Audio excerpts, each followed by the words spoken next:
Hello, good afternoon. My name's Hunter Miles, and today I'm going to be giving a quick presentation on genetically modified crops and their effects on society and more specifically the economics. So let's get started.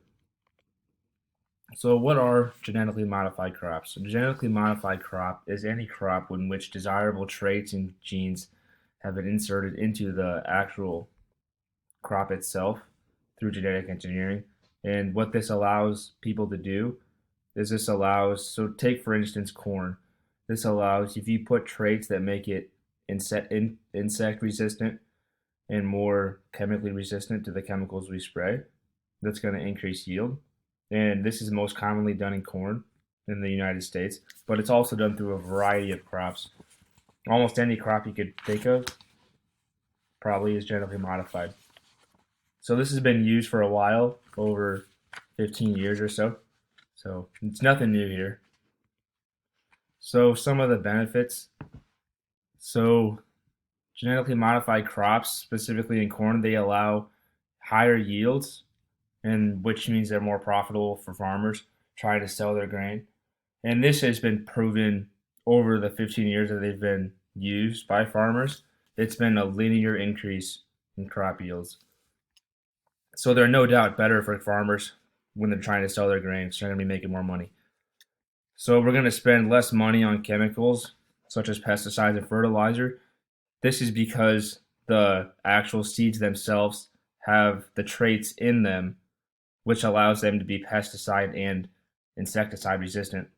And you don't need as much fertilizer because they're engineered to need less fertilizer. So this more yield, it's going to be more product, more volume. So yeah, more product, more volume. This is going to allow more trading and on a worldwide scale. So for corn specifically, for trading with China, Brazil, they're going to be buying a lot of grain from us, and they wouldn't be able to buy as much grain from us if we didn't have enough grain. And all this surplus of grain is coming from genetically modified crops and the benefits that they bring. And so these are both beneficial to the farmer and the consumer. So the impact, oftentimes genetically modified crops get a bad rap in the media. People always say they're bad for the environment or whatever, but I don't really think people understand what they're saying when they say that they're bad for the environment. Because there's one study that has shown, there was a study done by, let me find it here. Study done by Lewis and Acosta from a university in Australia.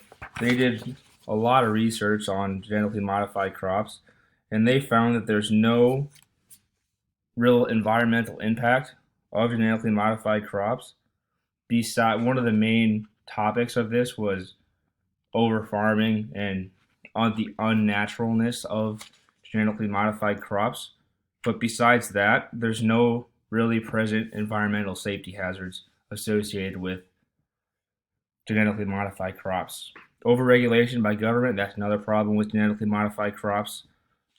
Governments can overregulate them, which could limit their supply, which could be really bad for the economy. That's one other problem. And then, so the main key idea of concern with genetically modified crops is the long-term effects, because we don't know the long-term effects. But in the short run, the effects are real positive.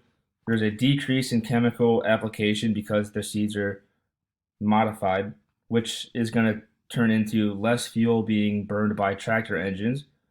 And then as a product of that, which is going to lead to decreased greenhouse gas emissions. So in a way, they're technically better for the environment. And yeah, that's all I have. So thank you.